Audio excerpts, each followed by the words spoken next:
Hey everybody, welcome to Big Dumb Monsters. I'm Nick. And I'm Chris. And this week we exhausted, watch Predator and love it and talk about a shitload of things that are not Predator.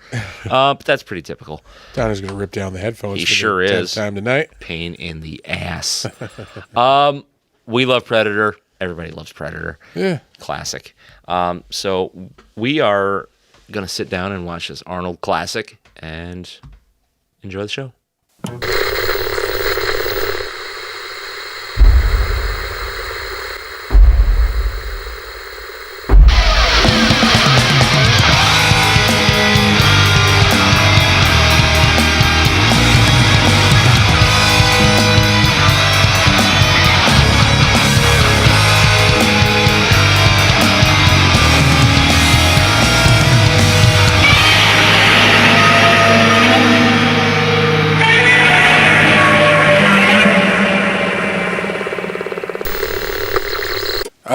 What's up, folks? Feels like it's been forever since we've talked.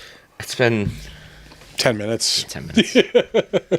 Long enough to pee and grab a couple of drinks. Exactly. Drinks.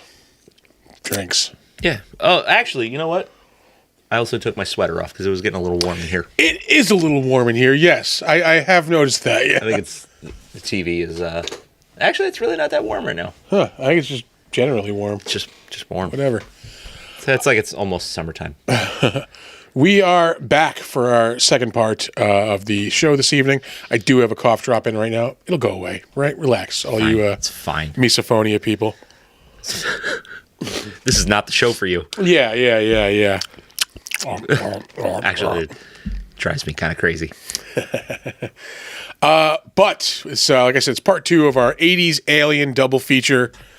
I know Nick is hyped about this part. Yeah. We're going to be talking Predator for part two of the show tonight. Fucking classic. I will say it's a classic. This movie fucking rules. Yeah. It is the second best Predator movie, and it rules. It's the third best Predator movie. Whoa! Whoa! Now we're going to fight. Are you putting Prey and 2 above this? I might put Prey above this. Yeah, I'd put 2 on par with it. This is the thing I was going to say earlier. I got confused when I was thinking of the movies. This movie, Predator and Predator 2, are like perfect encapsulations of the differences between 80s action and 90s action. Oh, yeah. Like, perfect. Yeah.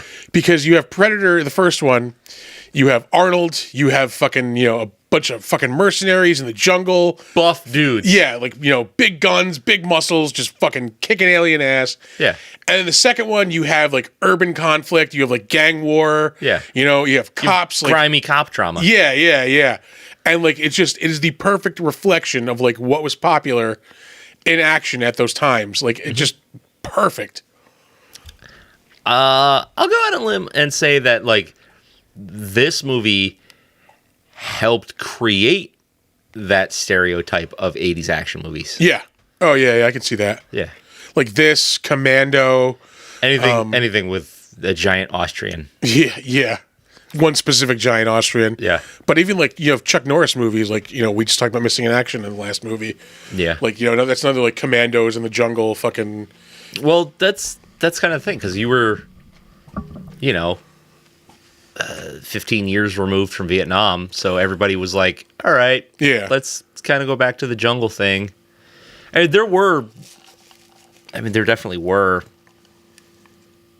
like jungle conflict movies before this, but you also had Rambo, another like jungle movie. Well, First Blood Part 2, yeah. Yeah. Sorry, yeah. It's Rambo, First Blood Part 2. Yeah. It was. It was Rambo, First Blood Part 2. Such a confusing fucking... Yeah. Because then the third one is Rambo 3. Yeah. There is no Rambo 1. Yeah. And then the fourth one was Rambo.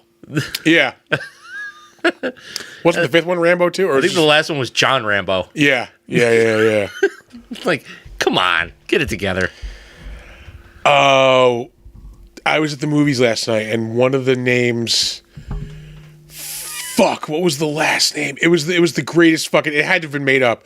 It was like Rambo something. Like, there's no way that this is really this guy's like Rambo Shinagata or something. Like, there's no way that's your real fucking name, dude. What? Yeah. It was like a producer on the movie that I saw. That's fucking crazy. That's a name. Holy shit. Yeah, dude, I watched this under the best circumstances. I watched it today. So, okay, we got Saturday afternoon. Well, evening. This is a Saturday evening movie for me. I can explain the difference. It's Saturday evening. It's kind of rainy, shitty outside. Chinese food. That's a good fucking setup. Perfect. Yeah. Saturday afternoon movies are, well, this is a typically older one, but like Saturday evening movies are more like, those were the, like, I have a specific like memory reference for them. Those are like the movies that were on when I'd be like getting ready to like go out someplace with my parents, like on Saturday night, like going to like a family friend's house or like a party or something. Like, you know, I'd always just have a movie on while I was like fucking sitting around waiting, like just to go. So like this is one of those movies that was always on around that time. Like, a lot of like WPIX like action movies, like The Principal. Fuck yeah. Yeah. Like the Ninja Turtles movie. That was a Saturday evening movie. Like, yeah. I think it's like there's a weird like visual quality to a movie, and it kind of dictates when you want to watch it. Yeah. If you're watching a movie that like a lot of it is dark and wet, like you want to watch it at night. You're watching something that's like super bright, you know, like well, really like the early part of this movie, like when they first drop in the jungle. Yeah. That's, if your movie is like that the whole way through, that's your Saturday afternoon, Sunday afternoon, whatever. But once you get like that kind of murky, everything is like wet and dark, that's your nighttime movie. Yeah, I can see that. That's why Ninja Turtles works so well at night, because like that whole dark movie, movie is just fucking dark and rainy and we shitty. should actually start the fucking movie. We should, because it's fucking awesome. Yeah. Oh, there we go. Yeah, kill that. Guess where we're watching it. Hey.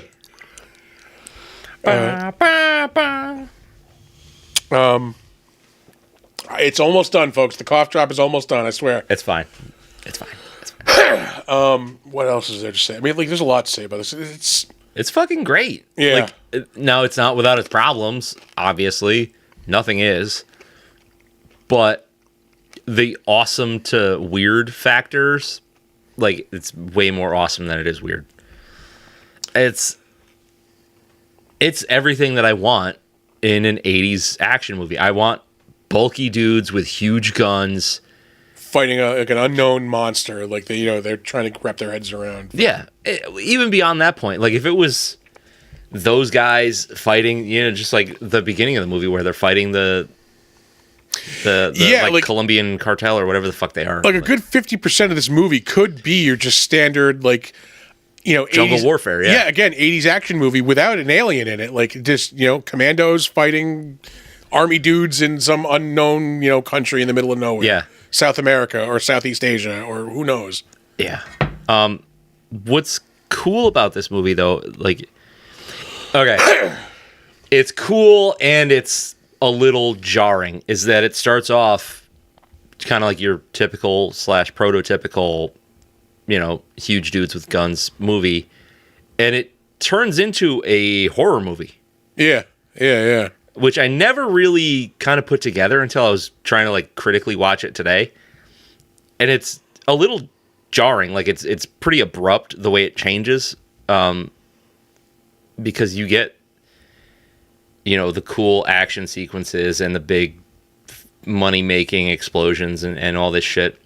I want to say. And then it goes into this weird kind of claustrophobic cat and mouse horror thriller. Yeah, I want to say the exact moment it switches over is when fucking Jesse Ventura gets killed, because that's when they fucking realize like something's up. Like that's when things start getting like psychologically weird. Yeah, Yeah, like this isn't like, these guys have obviously been together a long time. They've fought together. Like they know each other well. Like if this guy's going down, like this is not something that we're used to. This is out of the ordinary. Right. So that's when I think that's the exact moment it turns like in mood. Yeah. It gets like psychologically dark at the same time the movie like visually gets dark. Yeah. Yeah.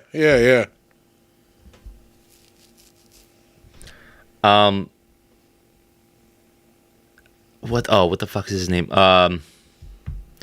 The cat with glasses here. Shane Black yeah. is the actor, yeah. The entire time I watch this movie, and every time I watch this movie, I go, I didn't know Harold Ramis was in a fucking Predator movie. He looks like fucking Egon. Like he's also a director, much like Harold Ramis. Yeah. Yeah, but this the way it starts is very different from what you actually get. Yeah. So you get the beginning, it's like, oh, this is just like a fucking, a war movie, and it's not that at all. You get this like shady 2-star general, and then like fucking Arnold Schwarzenegger in a polo shirt and a giant cigar. Of course. Which he probably brought all that from home. Just, how he showed up on set. Yeah. Just like, all right, roll it. I don't know. It's hard for me to explain it. Like, I can't put it into words, but like the juxtaposition between the start of the movie and the end of the movie is very drastic. Yeah, I can see that.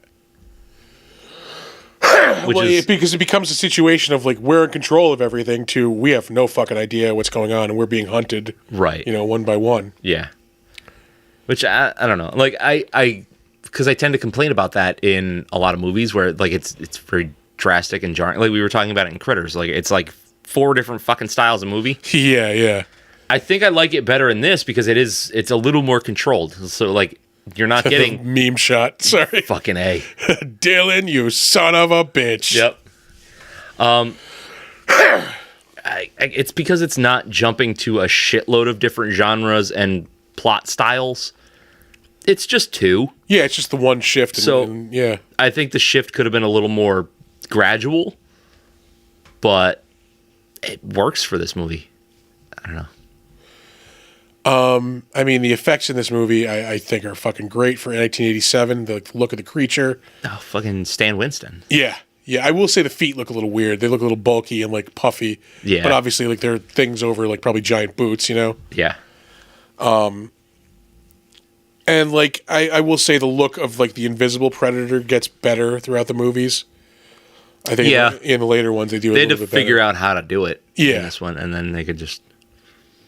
I mean, as it went on, it probably became more of a digital effect. Like in 2, it was probably all digital. Yeah. It was like this one was pretty creative. I think I've got it in the trivia how they did it. Okay. All right. But if not, I'll circle back. Maybe. If I remember. I probably won't remember. One thing I will gripe about is like I did check out for a little bit in the middle. I did too. I think it gets a little repetitive. Yeah. Because you have like the scene with them building traps and like getting shit ready, and then like a couple of them get killed.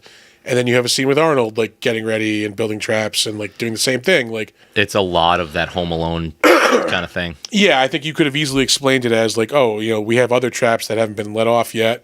Yeah. I'll just lead him through those. Like it doesn't have to. You don't have to have a whole other sequence of him getting ready. Like. Yeah. And building more traps. It's just the same thing we just watched. Yep. Yeah. Act 2 is a little long. Like, how long is this movie? It's an hour and 42 minutes, and I honestly believe it could be like 10 to 15 minutes shorter. As I was watching, I was like, I don't know where, but they could cut probably a good 15, 20 out of this movie. Yeah, for sure. But it's hard to pinpoint where you would do it because, like, there are so many iconic scenes in the movie It's like I was what just thinking, like, doesn't work. You could really start it right here on the plane, on the helicopter. Yeah. But then you lose, like, the meme shot fucking right before this. Yeah. You do kind of lose a little bit of the setup, but, like, you would still know that these guys are all, like, close. They know each other.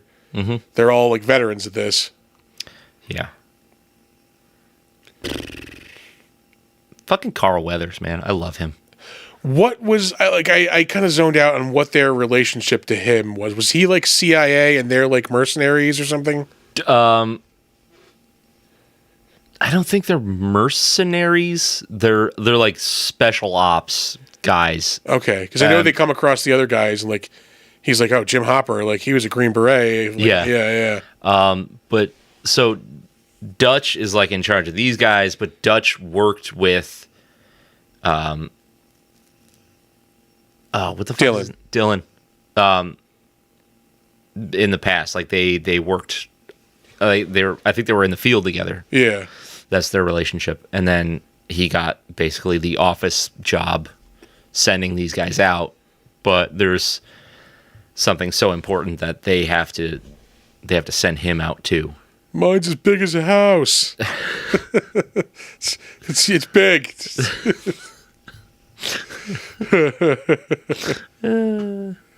I do love Shane Black, man. He's made some fucking great movies. Yeah. Offhand, I don't recall. We'll get there. But we have a whole segment dedicated to that. We'll get there. Oh, boy. Look at those helicopter shots. They're actually, like, there's some really good cinematography throughout this whole movie. Yes. Yeah, there's the one shot that I always thought was cool, and I really, really, like, appreciated it when I was watching it today, was it's when Arnold and the Predator are, like, they're just kind of by themselves at the end, and, like, Arnold's still, like, covered in mud, and he's hiding in, like, a log, and the Predator knows he's there. Yeah. And, like, he sets off all the explosives, and, like, there's this, like, slow-mo shot of, like, him, like, jumping up out of the log as the shit's going off, and, like, the Predator just, like, as, like, it's blowing up in his face. Like, it looks so awesome. I like things like, oh, shit, I can't remember his name, but, the Predator grabs the one guy and he drags him up the fucking tree. Yes. And then you see the blood dripping on the leaves, and then it just real slow pans all the way up, and it takes forever. Yeah. And it's so cool because it's intentionally taking forever just to show you, like, he's way high in this fucking tree. But you see, like, a little bit of blood drip here, a lot of drips here, and then it just, like, it keeps going up, and it's like up and up and up, and then finally instead of it going just straight up, it angles at the end. It's to where you're looking basically at the I can't remember what perspective you would call that, but yeah, this is the part of 2-episode nights where my brain stops working. Yeah. Like there becomes a disconnect between what my brain wants to say and what my mouth is willing to say. We're hitting a wall. Yeah. We still got like an hour left on this. It's fine. We can do this. We're fucking professionals. The power of alcohol. Yeah. Shit. Yeah, even this, like, the really wide shot, and just you see the helicopters leaving, so you know, like, they're alone. Yeah. There's no way out of this. Like, yeah, this is a good movie. It's so claustrophobic too. Like, and they're out in the wild. It's all open space, except it isn't. Yeah, you know what I mean. Like that big stupid fucking gun that Jesse Ventura's got. The minigun. Yeah. Call it painless. How many fucking one-liners are there in this movie? Oh my god! I'll turn you into a sexual tyrannosaurus. I cannot tell you how many times in one of the body shops I used to work at, either me or my dad would wind up like just like cutting ourselves open and going, I ain't got time to bleed. Arnold says get to the chopper at least twice in this movie. Yeah, there's like the normal speaking one, and then there's the when he's on his side. Get to the chopper! Yeah. Yeah, there's one that's like, get to the chopper, and, you know, we'll meet you there. And then, get to the chopper! Yep. What the hell's he's got a really fucking cheesy one. He stabs that dude, like, into the fucking tree or whatever. He goes, stick around. Oh, yeah. Fuck you. Are one ugly motherfucker. Yeah. See, like, I don't know, personally, like, I do love this movie, and, like, Predator 2 just hits the sweet points for me, man. Like, that also has some great cinematic shots. Like, there's the one specifically of the Predator standing on the fucking, like, edge of the Eastern building with the clock in the background, like, the lightning, he's got the fucking skull, like, yeah. That is just, that shot is like the best shot in all of these fucking movies. I'll have to rewatch it. It's been a million years since I've seen it. We were in LA for New Year's Eve once, and that building is like a couple of blocks away from City Hall, where we went to do the New Year's Eve thing. Yeah. And just like the whole night, I'm just like staring at that building, like, oh really? God damn it! I want to see a Predator up there. Like, you're trying to like move around. Real a Predator, yeah. Can I get some lightning, please? Maybe just one Predator. No, not that kind of Predator. I'm sure there were plenty. It's Hollywood. Like, yeah. Oh yeah. Fucking A. Oh man, but yeah, like I don't know, I just fucking love that. I mean, the subway scene, the fucking scene with the alley with King Willie. Like I fucking love that movie so much, man. Like I said, it's been so long since I've seen it. I just remember not liking the ending. I will say this ending is way better than that one. Yeah, because like it's I don't know. It's just like I like the whole thing of just it's them fighting hand in hand. Yeah, like hand to hand. Like the fucking Predator like takes his mask off, takes the fucking guns off. Yeah, like let's just fucking fight. Yeah, that's what Prey did so well too. Yeah. Whereas more Predator 2 is more of like a cat and mouse like type of chase. Like that Predator's just trying to get the fuck out of there alive, and fucking Danny Glover is just chasing him down. Yeah. Shit, yeah. Excuse me. Show 2, the Show 2 lag, folks. Show 2 blues. That's fine. Do not like the lack of personality in a couple of these guys. Yeah, like this dude and Shane Black are pretty interchangeable. Was it Poncho? Yeah. And what the fuck is his name? It's like Wilkins or something like that, or something Willis, like that. or it's almost like I just watched this fucking movie. Like almost like we're watching it right now, Yeah. and still, yeah. Maybe I'll throw some fucking subtitles up and we'll. Billy, great character, but definitely a whole lot of that like native magic. You know what I mean? Yeah. I don't need that. Now I wish they would have done. See, they couldn't have done anything in Prey, I think, to link these up a little more. But like maybe Billy's like the same fucking like tribe of that the fucking what's her name was from. Like, oh, that could be cool. That's why he would know a little bit more about this thing. Comanche? I think so. Like, oh, we've had this legend passed down. Yeah. For hundreds of years about like these things that hunt and they're invisible and fucking. Yeah, that'd be rad. Yeah. Right. But no, we didn't get that. Yeah. What else is there to say about this? It's fine because like they didn't know that they were going to have that kind of movie. Yeah. Oh yeah. This is fucking 35 years old at this point, which is 36 years old. Oh. Yeah. That's not good. That doesn't feel good. No. Those bodies look awesome. Those the skinless upside down bodies. Yeah, it's all mangled up and bloody and real loose too.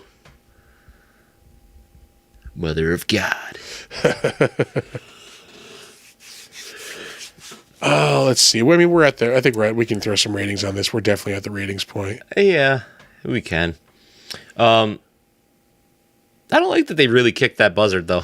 I did notice that. Like, what? Come on. He just kicked a real animal, yeah. It was the 80s, folks. Yeah. It was a wild time. Yeah. I'll take us out of this one. We did the last one. Like I said, Predator 2 is my personal favorite, but this is a great fucking movie. Pardon me. I mean, like you said, this movie like embodies 80s action, but also like I think set a lot of the things that we associate with that embodiment. Yeah. I'm gonna give this an 8 all day. I like. It's awesome. Although I will say it's not something I can watch a whole lot. I do have to like space out the viewings. Oh yeah. Pardon me while I go wipe my nose and you give it a rate. Okay. I will rate this movie based on its importance to action movie history. The really, really good special effects, especially the creature design, which is 1,000 times better than the original creature design. I don't know if you've ever seen that. Yeah. Fucking horrific. Looked like a fucking space lobster. We'll get to that. Oh, will we? No, I was just going to say something. Oh, okay. It's an 8. It's an 8 for me. Yeah, I'm surprised. I thought you were going to go like 8.5. I thought about it. Yeah. Definitely thought about it. Yeah, no, the I think look. it drops down because of how kind of repetitive and dry it gets in the middle. Yeah, it definitely points off for that. And like I said, like it doesn't have a high rewatchability. I've got to space it out. But that being said, it's a fucking classic, man. Like it doesn't get better than this for 80s action. No. Yeah, the look of it kind of plays into a couple of things in the movie. How she's like describing it as like, oh, it's a lizard. Like, yeah, it actually did look kind of like an orange fucking lizard. Like, Yeah. But no, we got the cooler monster instead, thankfully, Fucking A. as we have laid out some Predator comics. Yeah, that's a thing we'll try to keep going. It's like thematic shit on the table. I don't have a whole lot of comics over there, so it's Yeah. Well, we've got other toys. Yeah, that's true. Yeah, no, this is a fucking solid pillar of like 80s action, of like 80s horror, I guess. Yeah, this is a fucking solid flick. What are you gonna rate it as? I said 8. Oh, did you? Yeah. I didn't hear you. I was the one who started. Well, yeah, but then you stopped to blow your nose. I didn't hear you. Oh, that was me handing it off for you to rate. Got it. All right, never mind then. So a couple of 8s all the way around. Yeah, this movie fucking rules. We'll move on to the trivia. We will. Once I open up my phone here. Again, that second show lag, ladies and gentlemen. Hey, no. It's at least I have the trivia open already. I just had to unlock my phone. That's all. All right, folks, before we get to the trivia segment of the podcast, we want to take a second to tell you about our friends over at Newsly. Newsly is an all-in-one super app for iOS and Android. It picks up the most trending articles on the web and topics that you choose at any given moment and reads them to you in a natural human voice. That's right. For the first time ever, the entire web becomes listenable all in one place. You can browse articles from topics that you choose and start playing, stop scrolling, and start listening to the web. You can follow any topic as specific as you like, from sports, tech, business, science, Bitcoin, or even the Cardassians from Star Trek. It will find you the latest articles and read them to you aloud. It gets Star Trek specific. You can get right down to it. Yep. They even have podcasts as well, believe it or not. You can explore trending podcasts from over 80 different countries. I will let you in on a little bit of a secret. You're going to find the Big Dumb Monsters podcast there as well. I actually have been using this. I've been using Newsly to actually listen to the podcast lately. Have you really? Yes, I have. Believe it or not, I have. They even have digital radio at Newsly. You can download and use Newsly for free now at www.newsly.me and use the promo code DUMBM and you will get a 1-month free premium subscription. So check them out. Head over to newsly.me and tell them, you know what? Tell them the Big Dumb Monster sent you. Yeah, do the thing. And now, back to the trivia.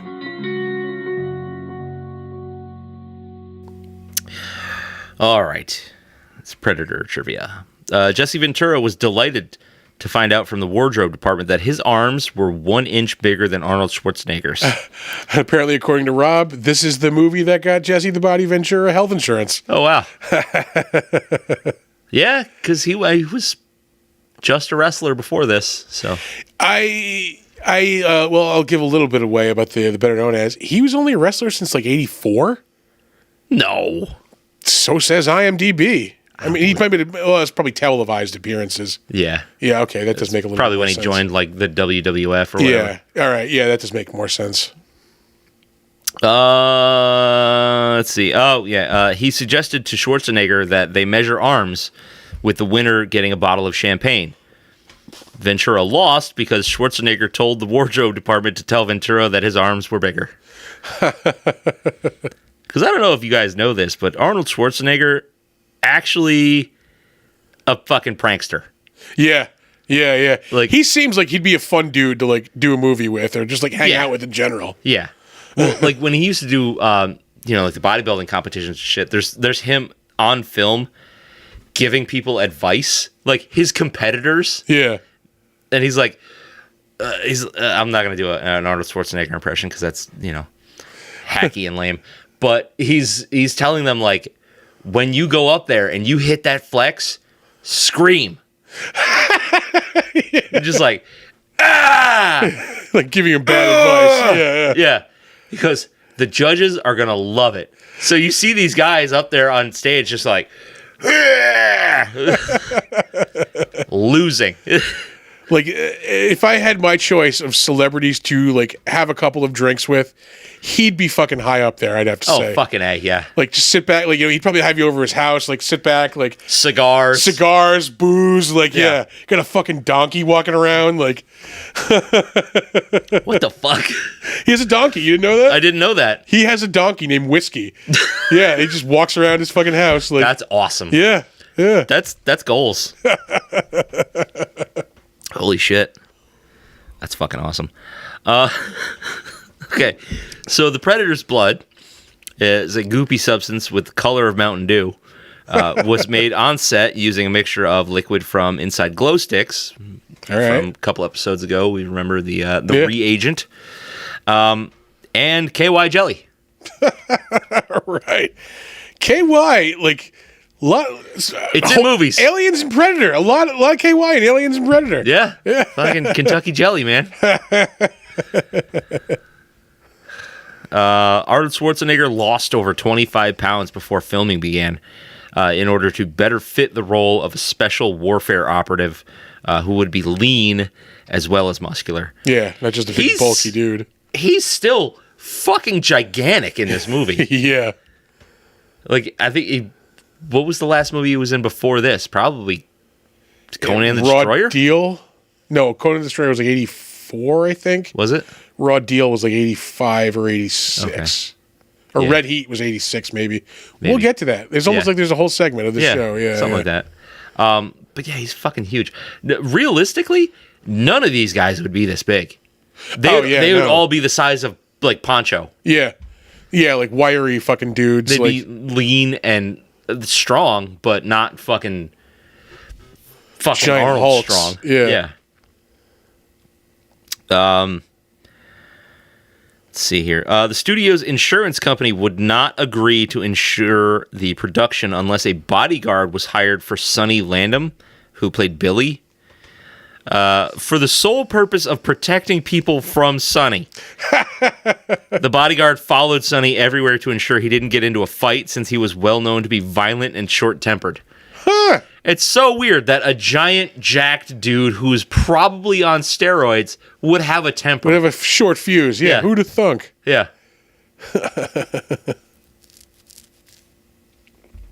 Peter Cullen was reluctant to take the job of voicing the Predator, as he injured his throat playing the title character in King Kong from 1976, but he eventually accepted after seeing a picture of the unmasked creature.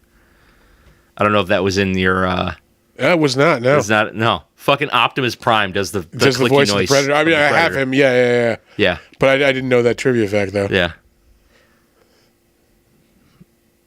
Shane Black hated the glasses he was given to wear as Hawkins. Hawkins, there it is. Yep. It was close. I said Wilkins. Yeah. It's he wanted to wear authentic military-issue ballistic glasses worn by actual troops in the field, but The director wanted him to look as geeky as possible, which is fucking stupid. You're setting him up to be like a fucking military badass. Yeah. Why are you going to make him look like Egon? Yeah. It doesn't make sense. I just figured they were like, I figured they were like just cheap military glasses that like he got. Yeah. Well, like the glasses you get from the army are fucking weird looking, but not quite that nerdy looking. Yeah.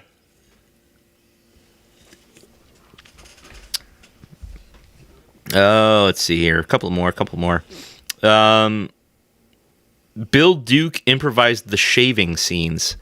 The crew scrambled on set to make a razor that squirts blood. All right. Yeah. I don't know what that is. I don't know if it's like... I've always tried to figure that out, like why he does that. Is it like a tick or just like an obsessive compulsive thing? Maybe. Or it could be just, he did it once and like he had a good mission, so now he has to do it on every mission. Maybe, yeah. Yeah. I do not like shaving. I don't know if you can tell. I do it once a week. Yeah. I do it strategically, so I know when I'm going to be in office, and I'll do it right at the beginning of that period. Yeah. So like I don't have to do it again until the following week when I'm about to go into the office again. Fuck all that. Yeah. Nope. I'll take the clippers to my face.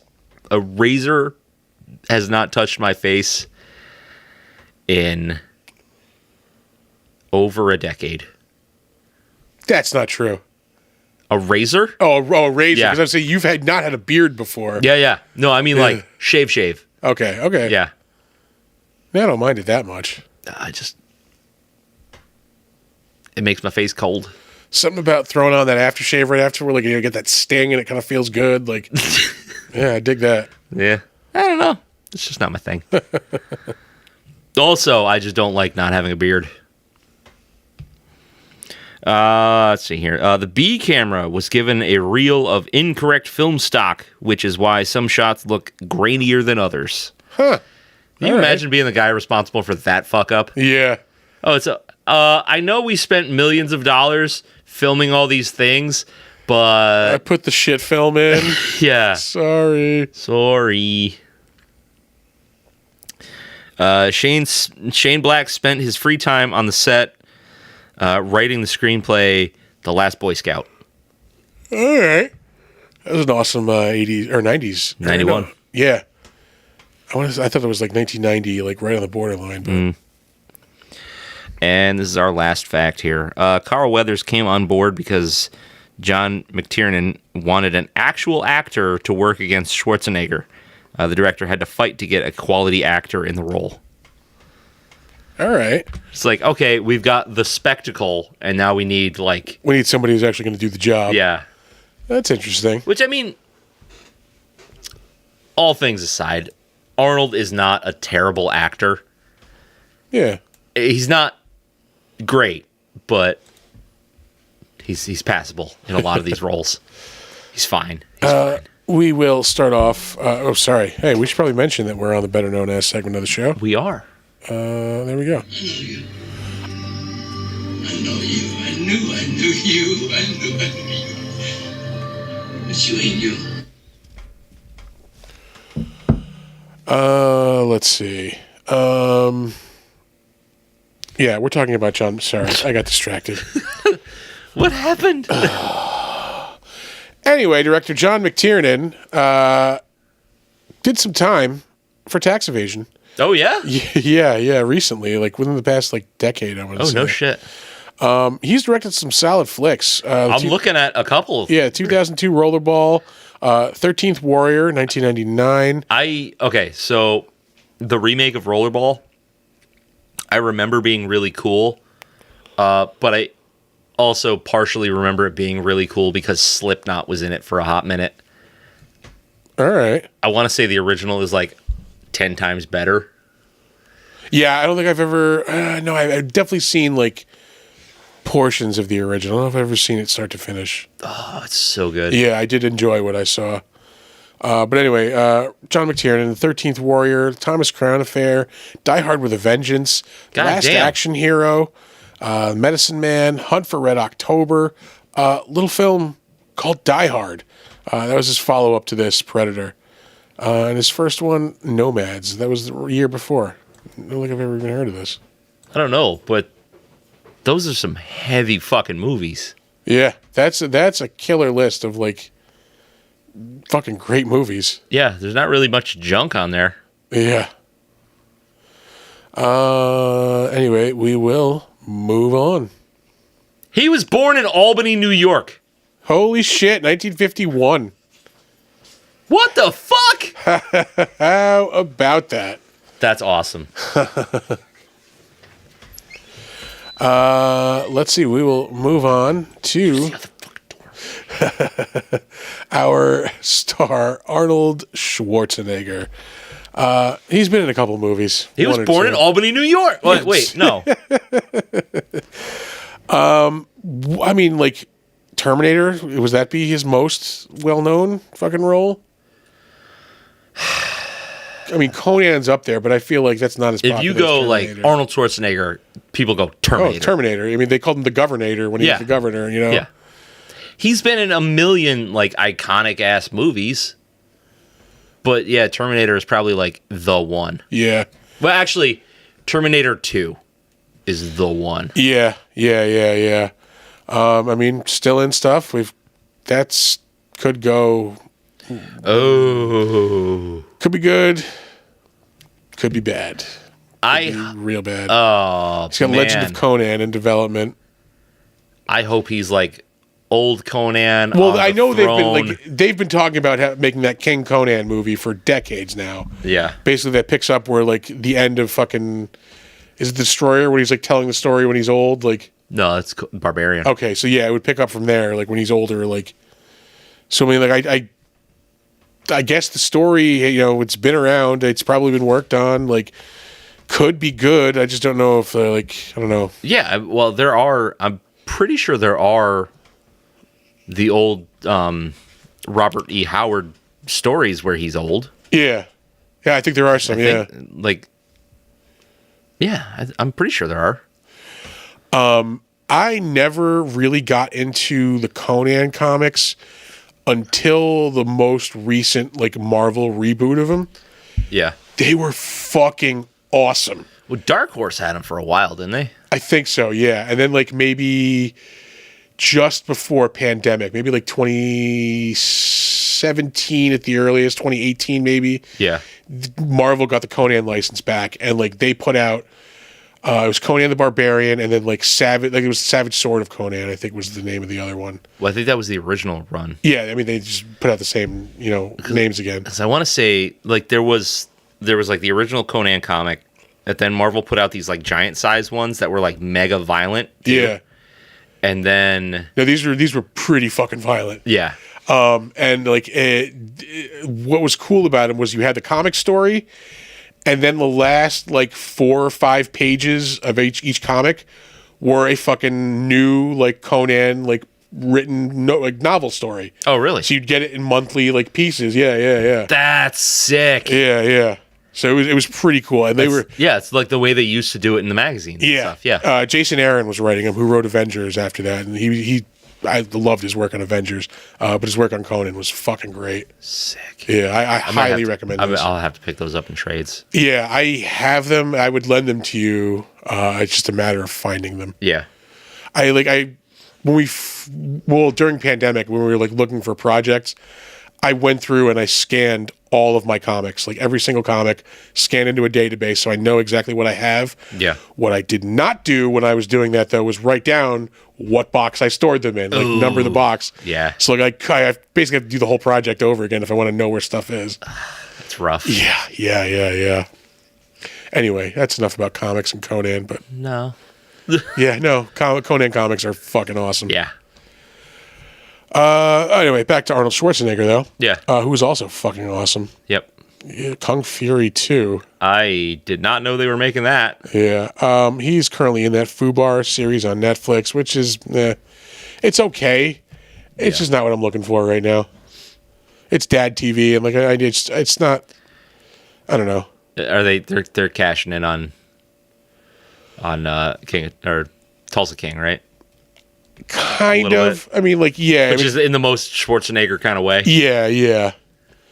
Let's see. Terminator, Dark Fate, Iron Mask. That was that Chinese movie he was in a couple years ago that looked batshit crazy. What the fuck? He plays like some kind of general or something. He's got like a big mustache and like wears like a tri-corner hat. Weird. Yeah. I want to look for that now. Let's see. I heard this was good. Maggie, the one where like his daughter gets bitten by a zombie and like. Oh yeah. Yeah, I didn't see it. It's more though. like a little more drama, right? Yeah. Typically, his drama roles are not good. Yeah. Let's see. But we did a lot of this when we did Terminator. Oh, that's right. Yeah, we have talked about him before. Yeah. So yeah, we won't go too deep into it. Just touch on the new things. Yeah, we'll move on from there. I mean, like we all know Arnold Schwarzenegger, Mr. Freeze, Batman and Robin. I like End of Days. And yeah, that was a decent flick. Although that was like the beginning of the end for him. It's right after Eraser. Yeah. Jingle All the Way is a solid flick. Was huge too. Yeah, that's a Christmas movie I like to watch yearly. And fucking True Lies, man. That's a movie that's just getting better, I think, with age. Early to mid 90s Schwarzenegger movies were the fucking sweet spot for like cheesy but like acceptable. Enjoyable, yeah. Yeah, like super fun. And same thing with Last Action Hero. Like that only gets more Yeah. appreciated as the years go on. I fucking love that movie. That's another one I can just kind of throw on at any time. Well, yeah, it's just eye candy. It's meta ass eye candy. He was in the episode of Tales from the Crypt that he directed. I believe that's the bodybuilder episode. Yeah, the one we constantly keep running across. Yeah, it's everybody's in it. Yeah, the Switch. Yeah, Kelly Preston, fucking the dude who's in the movie we were watching a couple weeks ago, Rick Rossovich. Yep. And William Hickey. All right, we'll move on because again, we all know Arnie. Carl motherfucking Weathers, you got yourself a stew going, baby. You ever see Arrested Development? No. Oh, there's a whole fucking thing where like one of the fucking members of the Bluth family is like dating Liza Minnelli's character. Like she's like 3 times his age. Fuck? Yeah.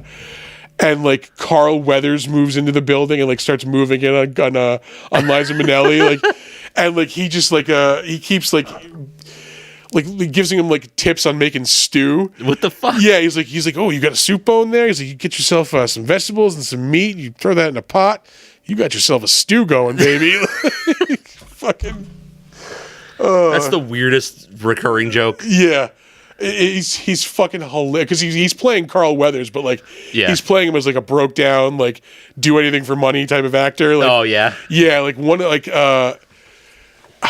them wants to get acting lessons and like they're going somewhere with Carl Weathers. He's like, oh well, I just happened to offer acting lessons. And he's like, when they're like, oh, how much is it? He's like, well, how much do you have? It's like I have $200. They just happen to be $200. Awesome. Yeah.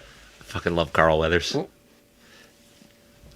And of course, he is currently fucking kicking ass on The Mandalorian as Grief Karga. Also, like part of the show 2 Blues, you can hear my voice deteriorating as the show goes on. Oh yeah. Yeah. Anyway, we are going to move right on. We're still on Carl Weathers. Holy shit. We are. I mean, clearly the thing he is most known for is being Apollo Creed. Fucking A. Yeah. I mean, legendary character in a legendary series of movies. I mean, like Apollo dying is like a major, like, movie event of my childhood. Like, Yep. Spoiler on Rocky IV. Yeah. Listen, like, that's not the most impactful moment. When Mickey dies. Oh, there you go. Yeah. Like, okay. That was Rocky III, right? Yeah. That was Rocky III. So, in addition to when men are allowed to cry, the birth of your children, when Ricky dies, when Mickey dies. Ricky, Mickey, Old Yeller. Yeah. Fuck Old Yeller. No, boo. He's my dog. I'll do it. The Kids in the Hall sketch. I fucking love that. I know the dog will be played by Calvin whatever, the baby born at Woodstock. Oh. Let's see. We're still talking about. I would love for Kids in the Hall to come back for one more season. Oh, I really hope they do another one. That new one was fucking so good. Killer. And that's Brand New Peril or Brand New Key by Melanie. That still makes me laugh. And imagine our horror moments later when that placenta started moving around the room and grew teeth. They've got to do one more season so they can do the Satanists. Yeah. Sir Simon Milligan and Hecubus. Yeah. Hecubus! Evil! Evil!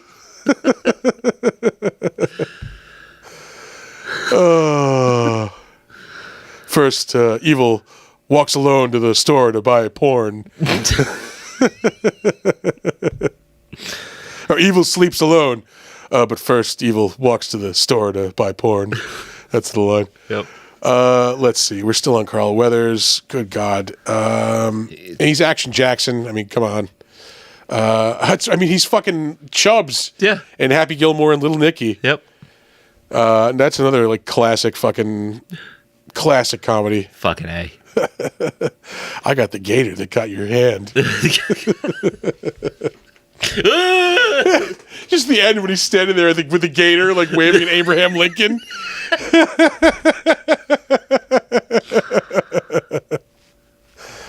Oh, that movie's a classic. Yep. I love Little Nicky too. So I haven't seen that in a very long time. I like to think it holds up. I mean, the voice that he uses gets a little grating, but yeah, there's enough goofy, crazy shit that goes on to more than make up for it. Just making sure. He was in the $6 Million Man for an episode. How about that? It was an episode of Kung Kung Fu, yeah. Fucking A. 1975, an episode of Good Times. Yeah. His first role is in Magnum Force in 1973, uncredited. Damn. That's another fucking good movie. Yeah. I haven't seen that in a long time. I have all but one Dirty Harry movies.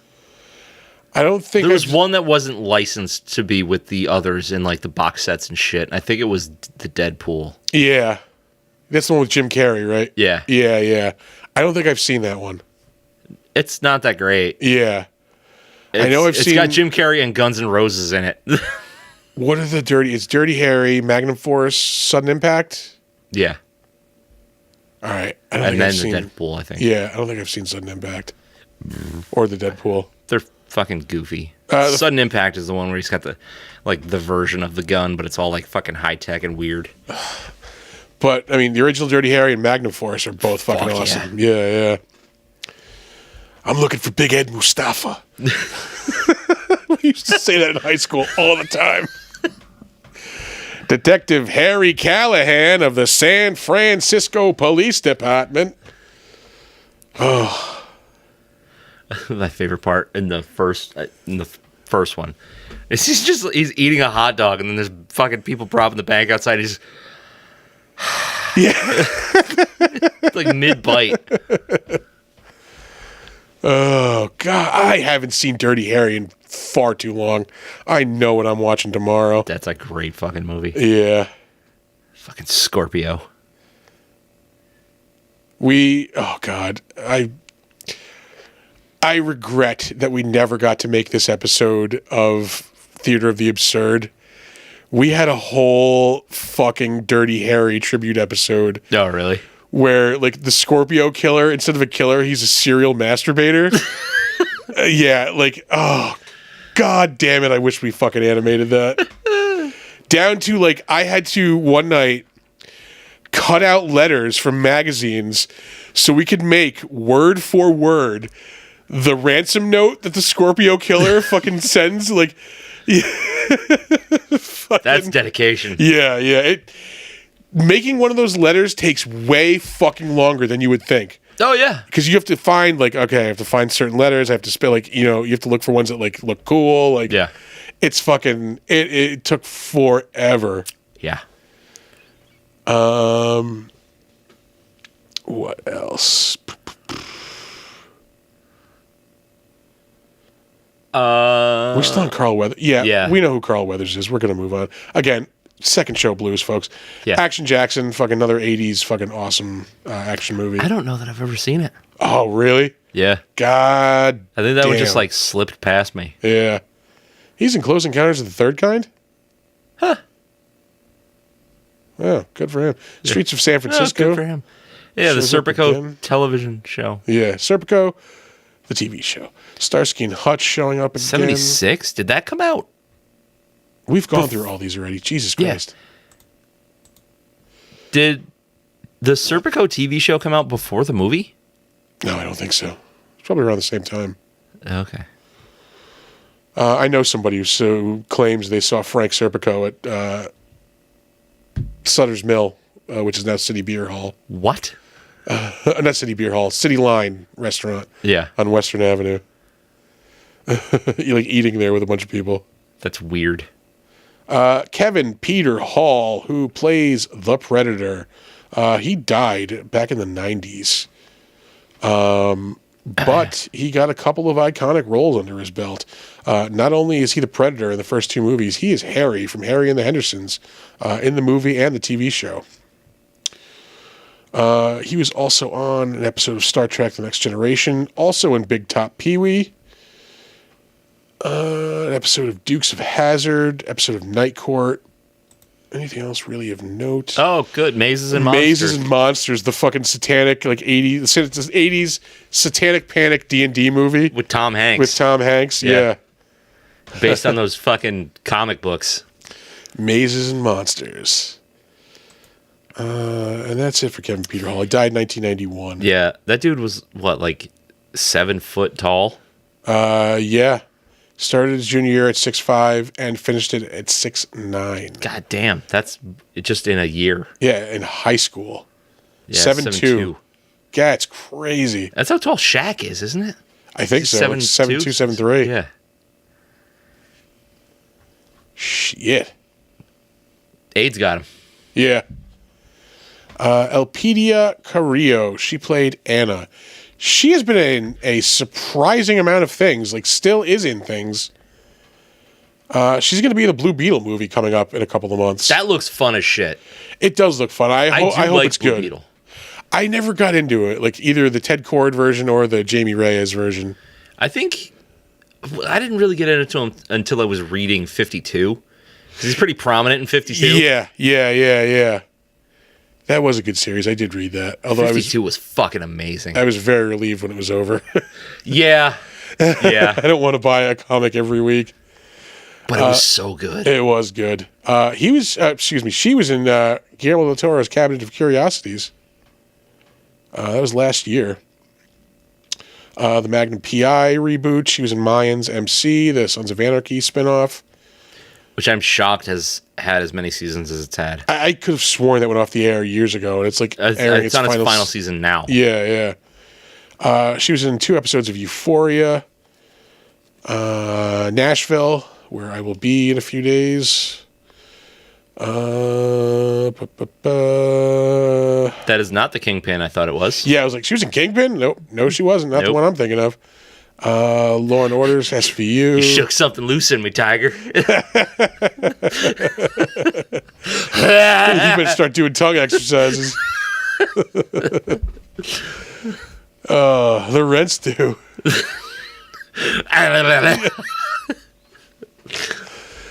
That's a greasy looking woman. She's in Miami Vice. Let's Get Harry. That's another good, awesome 80s action movie. It sounds yucky. It's about these just dudes. Their friend Harry gets like kidnapped by like a drug cartel, so they hire a fucking mercenary. I think it's Robert Duvall to take them to South America to like rescue him. Jesus Christ! Yeah, Gary Busey's in it. Yeah, Robert Duvall is the mercenary. Fucking Tom Wilson's in it too. Yeah, Biff from Back Mark to the Future. Harmon. Mark Harmon. David Hess. Oh, he's cute, yeah. Scary Busey. Jerry Burns. Scary Busey. That's a solid movie. Is it? Yeah. I may have seen that like a million years ago, but Anything else? No, we're going to move on. no, that's all in Spanish. Yeah. Bill Duke, he has also been in a ton of fucking movies over the years. Yeah, He's directed 62 fucking thing. All right, we're going to have to check that out. sure do. He was most recently in Gaslit as one of the 2 miniseries based on Watergate that have been out in the past year. That was like the serious one that was on Showtime, and there's like a comedic one on HBO right now. He's been in 21 episodes of the Black Lightning TV series. He was in Mandy in 2018. I did not enjoy that movie. I couldn't make it to the fucking craziness. Yeah, it was just too much to handle. Let's see. He did an episode of The Boondocks, an episode of Lost, an episode of Battlestar Galactica. He's in the 50 Cent movie, Get Rich or Die Trying. 10 episodes of Karen Cisco, the Elmore Leonard-based series. He's in Red Dragon in 2002. That's a good movie. Yeah. There's really not any movies in that universe that are bad. Hannibal I wasn't crazy about. Not Hannibal. I liked Hannibal. Hannibal Rising is the one I'm thinking of. Oh, you know what? I didn't see that one, so Yeah, I don't. forgot that one even existed. Yeah. No, Red Dragon is fucking awesome with what's his name? Ed Norton. Ray Fiennes. Ray Fiennes, yeah. Do you see? Do you see? He's like fucking going all crazy with the fucking red dragon tattoo on his back. Yep. That was a, was that a Bosch painting? No, not Bosch. It was Blake. Yeah. Yeah, because I think he wrote the poem and did the painting. Yeah. Yeah, Yep, the Great yep, Red yep. Dragon. Yeah. Which I read in Peter's class, actually, in college. Oh, yeah? Yeah.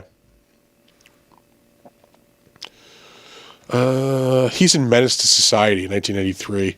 The, like, core hood movies in the early 90s. Mm-hmm. Also in Action Jackson, 1988.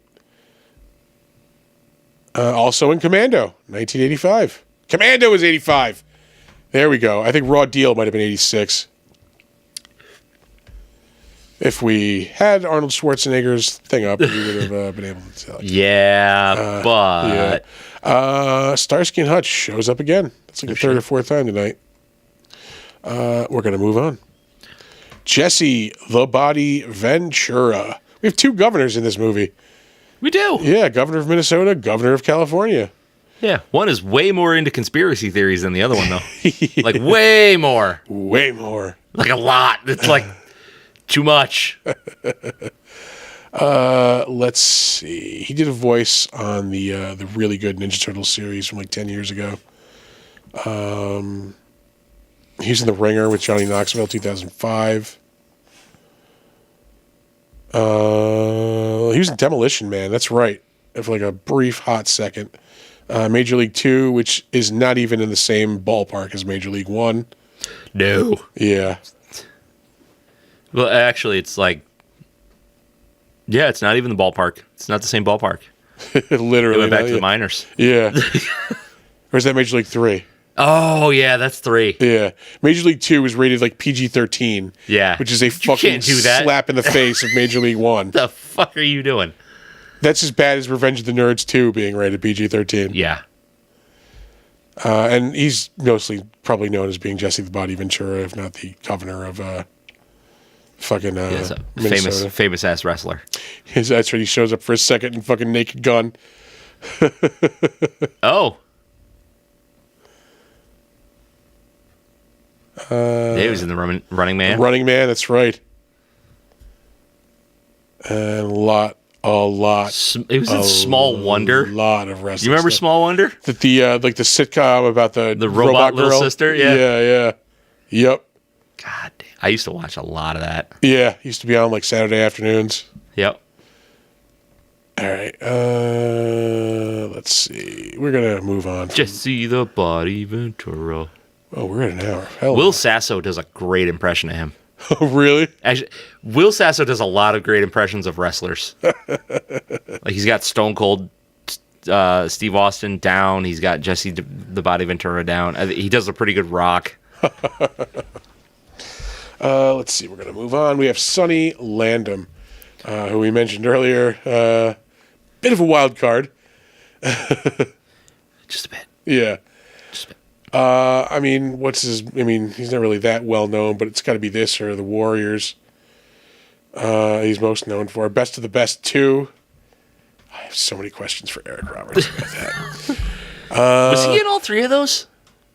He's in at least the first two, I want to say. Yeah. Probably the third one. I think there's a fourth one, too. Ugh. It's based on the Asian dude. That was... who the fuck was that? I don't even... Oh, it's almost like we have the ability to look that up. Yeah, but is it the same guy in this one? Yeah, Philip Ree. Oh, yeah. Fucking Chris Penn. I can't take... Doesn't he die in the second one? I don't know, but I can't take Chris Penn seriously when he's cast as an adult in anything. I just always see Nice Guy Eddie from fucking Reservoir Dogs. Yeah. Yep. He just decides to turn on my father? Daddy's going to be pissed when he sees all the cars. It's like Frank's hot car lot out here.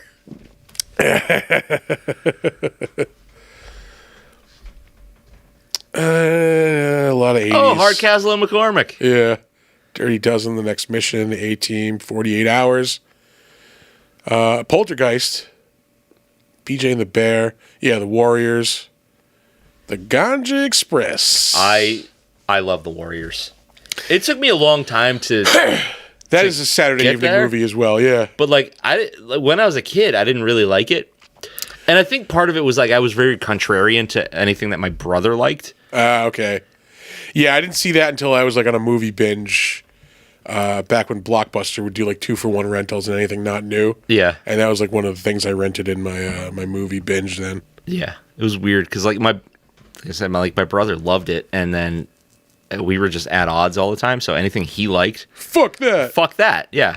So I didn't really get around to watching it for my own sake for years.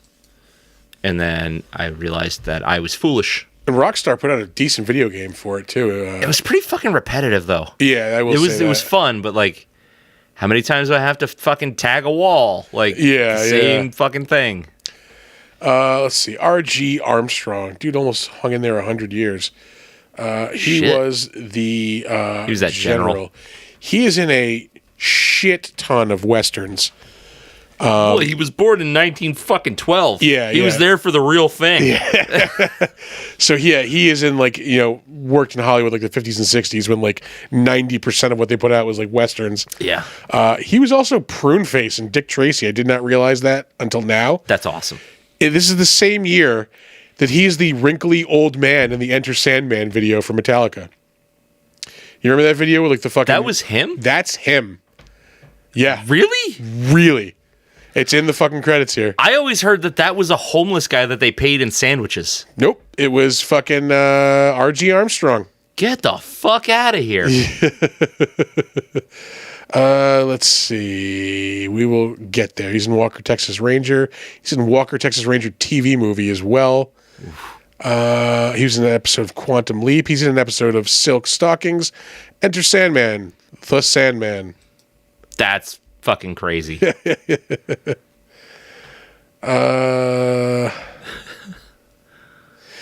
Pruneface, so he's old and wrinkled. He is fucking old. Matlock, 1989, 2 episodes, helping some old folks solve murders.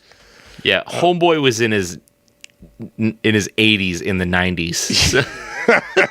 Wow. He's in the Beauty and the Beast TV series, Friday the 13th, the series. This show, Werewolf, has showed up 4 or 5 times tonight, too. We just never mentioned it because nobody remembers it. Yeah, I don't. It was one of the first shows on the Fox network back in the 80s. It was on like the same night as like Married with Children. I think it was like a Sunday night show. I think it was like that was on at like 10 when Married with Children was on at like 9. Yeah, I loved it. Like the early days of Married with Children, like they would make fun of Fox. Yeah. Al would be like watching something like coming up on Fox. Like, Yeah.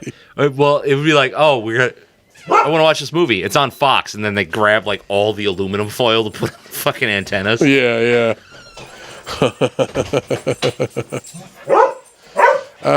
Let's see. Moving on. It's almost like the dog is all riled up. Yeah. Children of the Corn, 1984. Great movie. Yeah, I've been meaning to rewatch it, and like I just keep like running into the wall. Like people tell me it's boring. It is. It's a slow burn. Yeah. It's all tension. All right, I definitely have to watch it. 2 episodes of The Dukes of Hazzard. Oh, you're just gonna skip over Lone Wolf McQuade, huh? Oh, Lone Wolf McQuade. There we go. Yep. Fucking. That's my man Chuck Norris in that. Oh, he's in Where the Buffalo Roam in 1980. I cannot recommend this Keep telling me enough. about this, and I keep forgetting about it. Yeah, such a fucking solid movie. Bill Murray playing Hunter S. Thompson. So it's a little bit of like Fear and Loathing in Las Vegas and another book. I forgot which book. Let's see. He's in an episode of Charlie's Angels, Fantasy Island.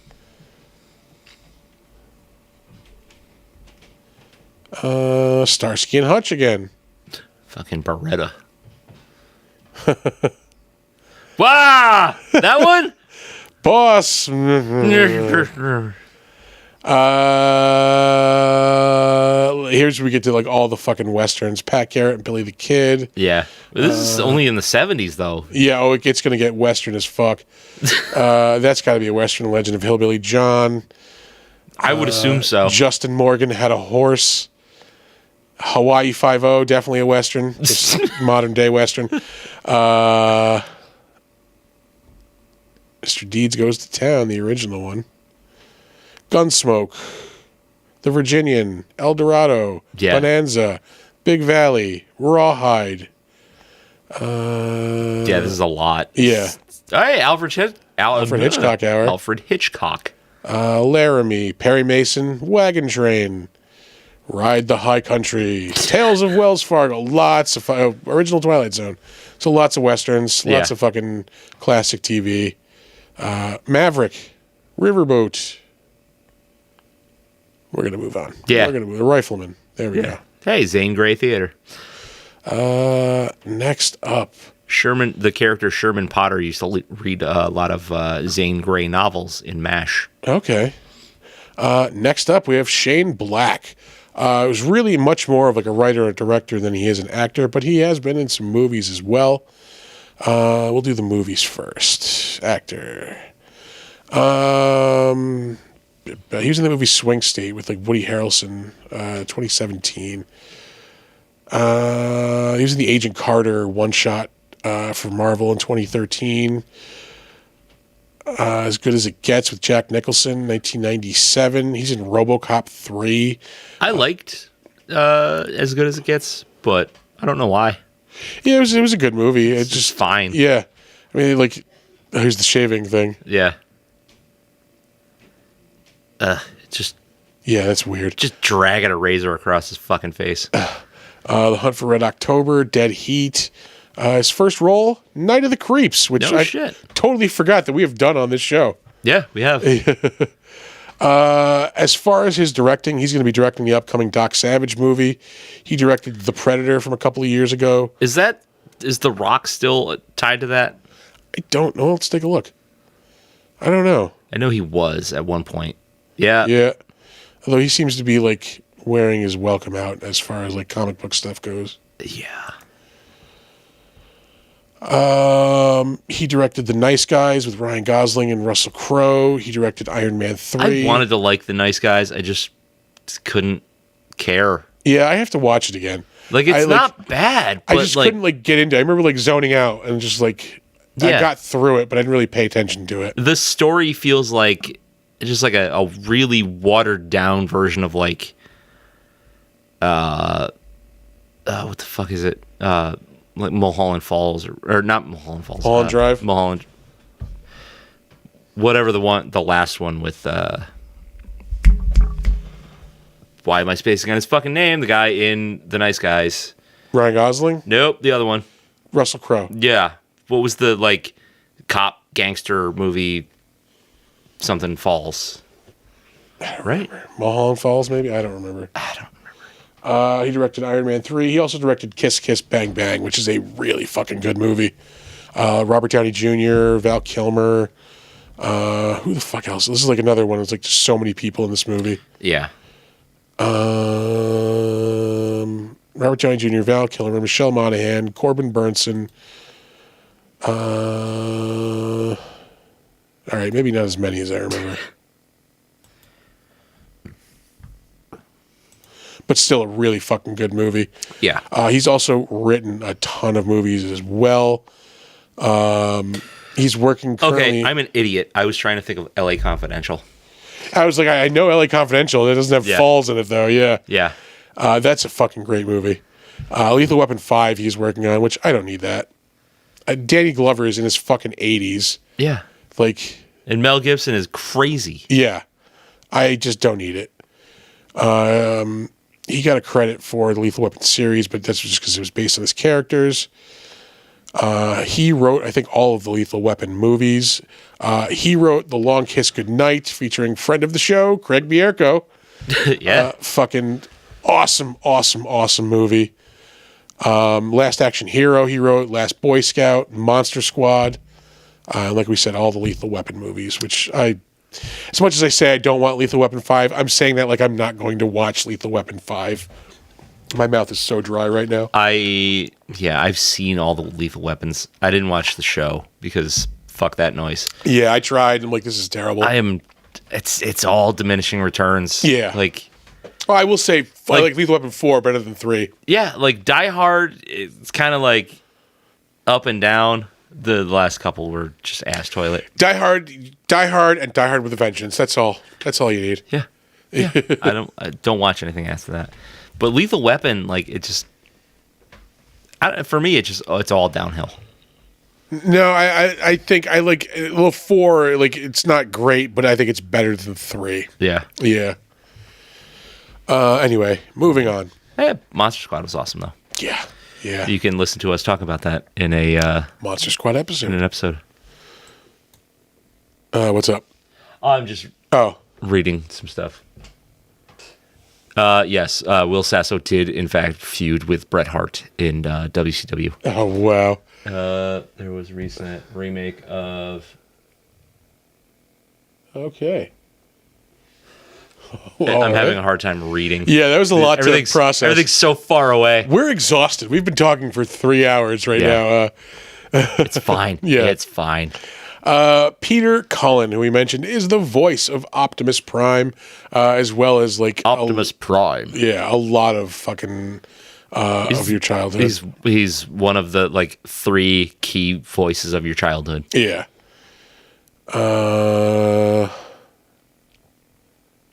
A lot of Transformers stuff. He was Eeyore, Winnie the Pooh. Yeah. A lot of Eeyore. A lot of Optimus Prime. Yep. Like I said, like his voice. It's. I still need to find where this exists. The Savage Dragon animated series. Oh. I don't know, but I want to say it was on like. Oh, what the hell was it on? I think that was on Fox. Huh. Right.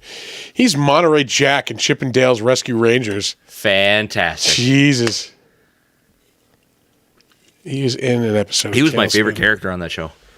I could see that. Now I'm going to have the fucking Tailspin theme song stuck in my head. Sing it. Sing it out. Nope. Come on, do it. Nope. Flintstone Kids, DuckTales. Brave Star. 19 episodes of DuckTales. Jack the Tripper, I remember that one. Admiral Grimmets. My Little Pony, for all you bronies out there. Ugh. There's a couple of voices in an episode of The Real Ghostbusters. Nemesis Enforcer and a couple of other characters in G.I. Joe the movie. Voltron, Rambo cartoon. Rambo had no business being a cartoon. Yeah, and it was a cartoon and a toy line. Yeah. Let's make this R-rated movie. We'll get a bunch of kids products for it. Let's make PTSD the movie available for children. So not only is he in the real Ghostbusters, but he's also in Ghostbusters, the shitty That 70s. one was not good. Yeah, that was the original property for Ghostbusters, and Dan Aykroyd Yeah. had to pay them a bunch of money to be able to use it for the movie. So they just put out a cartoon when the movie was popular. Yep. He was some voices on Muppet Babies, which it's a crime that show is not available anywhere. Yeah. Because of licensing fucking issues. Oh, really? Because there's all those Oh, clips. because they would cameo everything. Yeah, there's little clips of movies and stuff. Yeah, in there was it. a bunch of Star Wars shit in it. Yeah. Well, I mean, Disney owns that now, but there's other stuff that they don't. Or maybe they do, because there's a lot of Fox stuff in there. Get your shit together. Yeah. And every now and again, Well, they probably just don't care. Yeah. Well, every now and again, I'll be scrolling through the TV listings, and I'll see Muppet Babies. I'm like, holy fuck, Muppet Babies. And I'll throw it on, and it's a newer version of Muppet Babies. It's not that they good. made. Yeah. That show was fucking brilliant, man. I will say I do enjoy the new Muppet show that they have out now, based on the fucking the Electric Mayhem. Oh, really? Yeah, it's all about. Wait, how, they gave the Electric Mayhem a show? Yeah. It's pretty fun. That's awesome. Where is that? Where can Disney I- Plus. Okay. Yeah. Dr. Teeth and the Electric Mayhem. Yeah, it's so great. I don't want to give too much away, but the last episode, they're in the studio making an album, and they're a 70s band, so they don't know about modern shit. So Yeah. they give Animal a drum machine, and just all right, just hit that blue button. He just boop, and it makes a drum sound. And he hears them talking in the booth, oh wow, with this machine we don't need Animal anymore. Yeah. Just saying he's we don't need any of us. But he didn't hear that part. So Animal gets all sad, and he leaves and becomes a fucking hibachi chef. So there's all these fucking scenes of just him fucking chopping up vegetables and shit. Oh, that's amazing. Yeah, Holy shit. he's the chosen one. When it comes to hibachi chef. Okay, that explains why I just recently saw a scene of them in a car with all fucking neck braces on. And so it is you can't headbang. Yeah. And fucking Metallica starts playing or something. Oh man, yeah, it's pretty funny. He was a voice in the original Dungeons and Dragons cartoon, also. Challenge of the GoBots, Oof. the shitty Transformers. They're the Kmart of Transformers. Yeah. He's the voice of your childhood. We're gonna move on. Yeah, he was the Sectoids. narrator in Voltron, for fuck's sake. God, I can't. Snorks. Snorks. I will Dragon's watch. Lair. I will watch Snorks a million times before I watch the Smurfs. Pac-Man, the cartoon. Fucking Mr. T cartoon. Yeah. But he was with a bunch of traveling gymnasts for some reason. Oh, the old ass Spider-Man cartoons from the 80s. I used to watch the shit out of those. Mm-hmm. All right, we're moving on. He was the voice of King Kong too. Moving on. Yep. Technically, we probably did his already when we did King Kong. Henry Kingi. He has been in a ton of shit. Still in things. Well, as of 2020, is he dead? Nope, still alive. He was an Ant-Man and the Wasp. Who the fuck was he in this? I think he's just a little bit part. Oh. He's one of the other soldiers, the Okay. rebel soldiers. Drive Angry. Drive Angry with Nicolas Cage. Again, we've been talking for 3 hours, ladies and gentlemen. Let's see. He was in an episode of Angel. Walker, Texas Ranger. Yeah, he's in Blade. Walker the told me original I have AIDS. one. The Walker lever from Conan O'Brien. Oh God.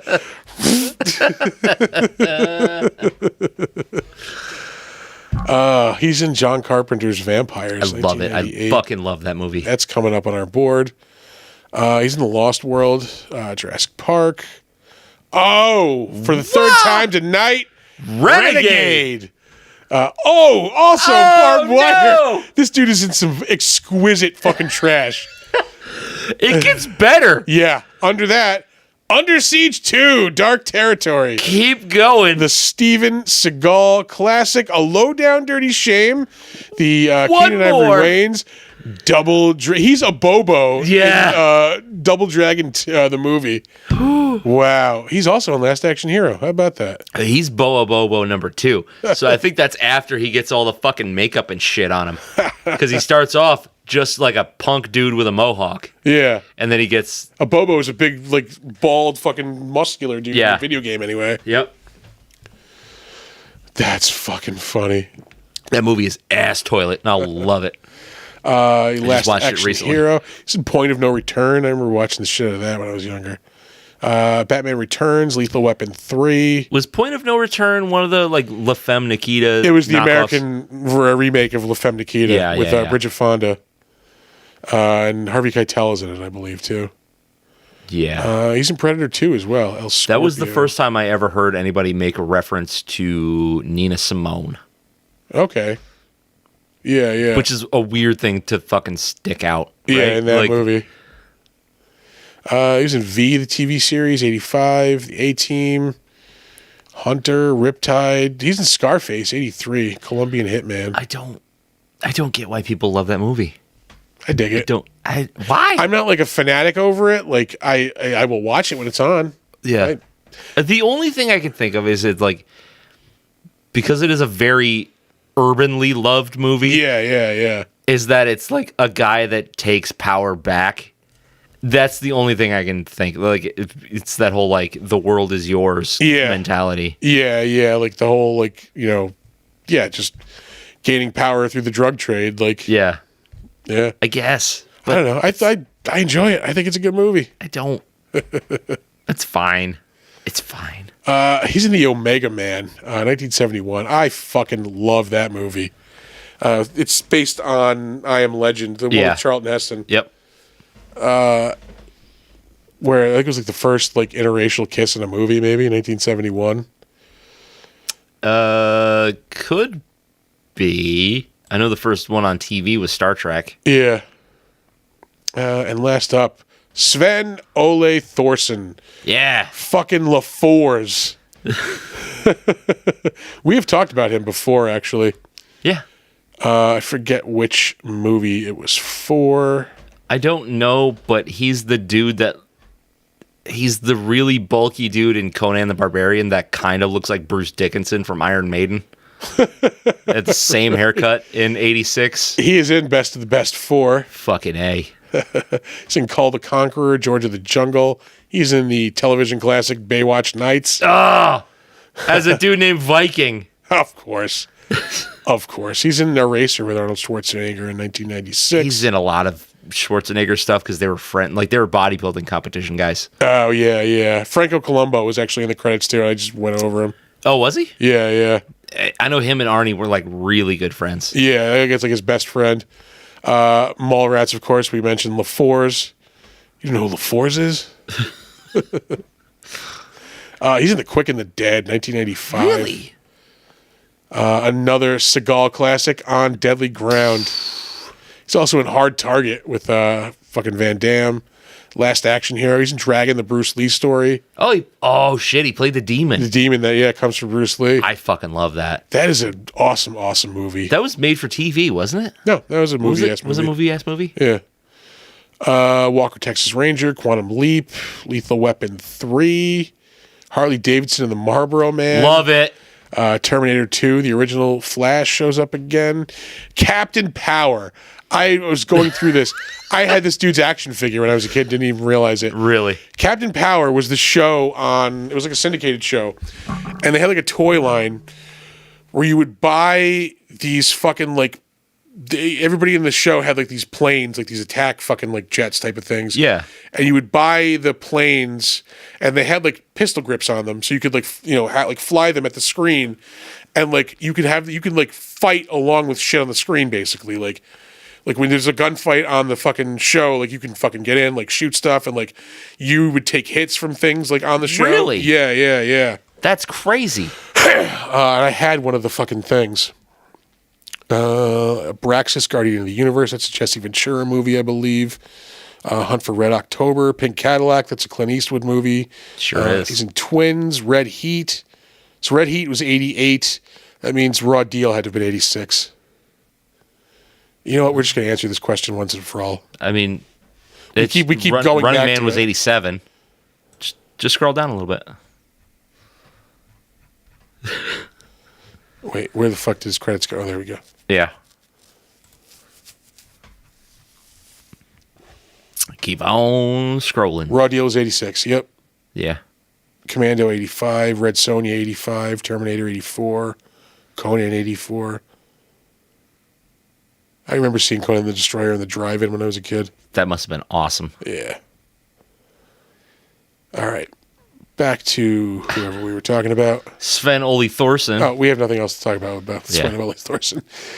Is that it? Are we done? That's it. Oh, we're done. Done. We are done. Dunzo. D-U-N. Let's crapshoot and end this fucking marathon. Let's do it. Yeah. Hit that button.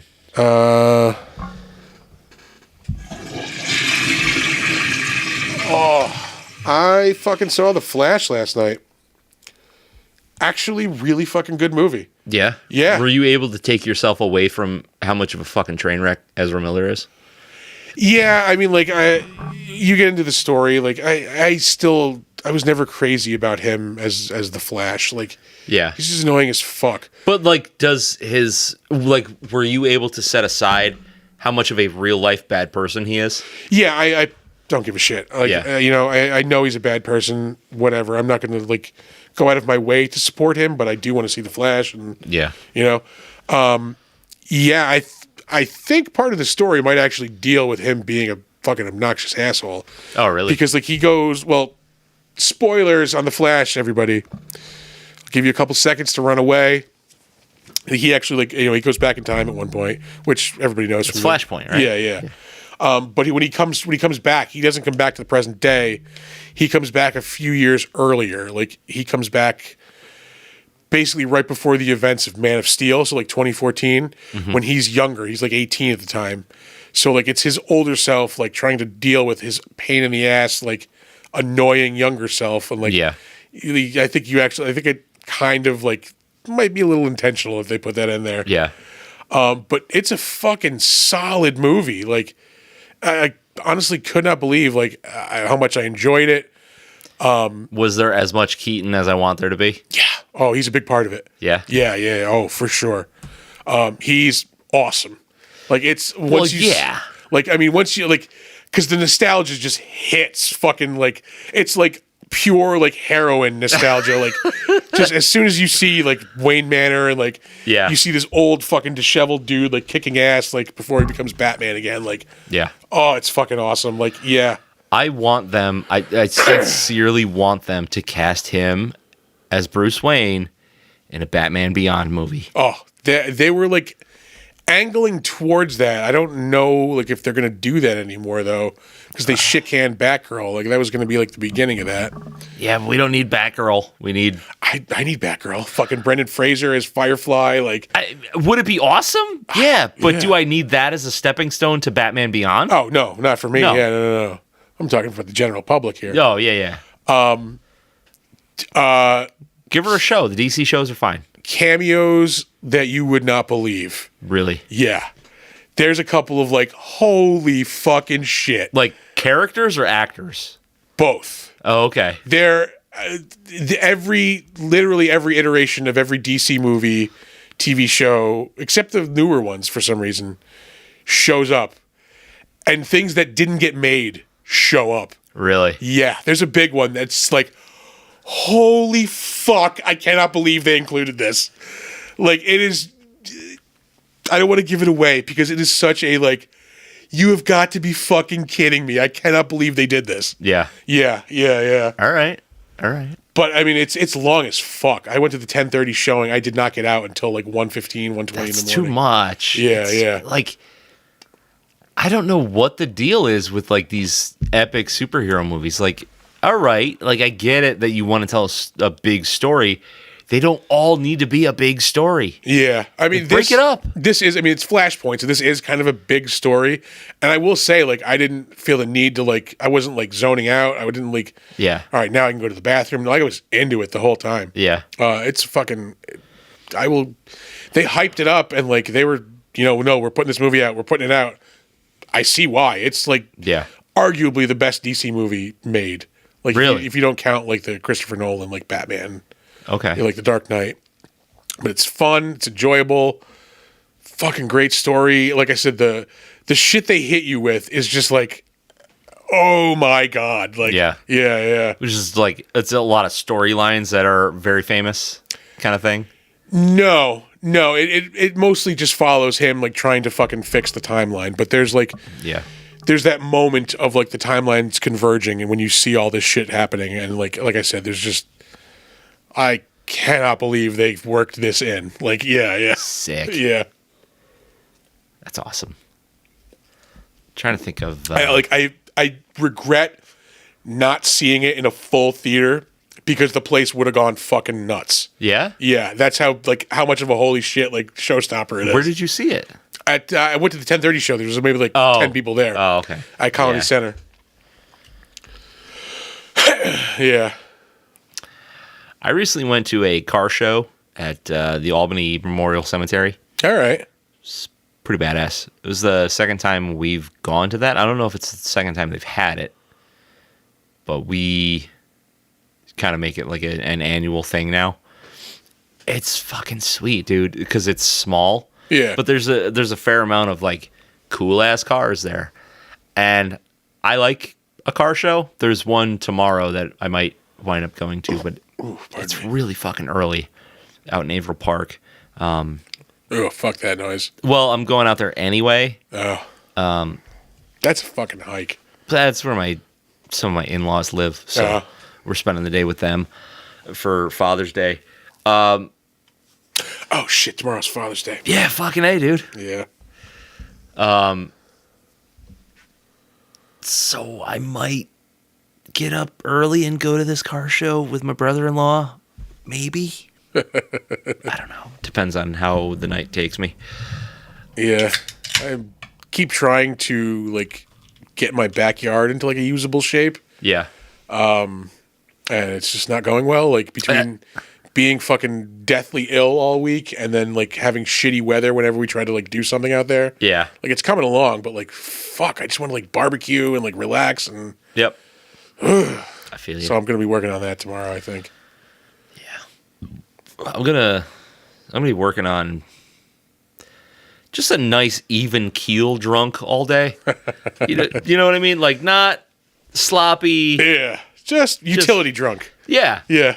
Like I could still function as an adult, but might not pass a breathalyzer. Yeah. Shouldn't drive, especially with the kids. Mm-hmm. Yeah. Yeah. I'm gonna try to do that. Yeah, it'd be nice. Just ride the wave. I can go for like a killer Bloody Mary. It'd be a great way to start out the day. I don't love a Bloody Mary. I like them. Yeah.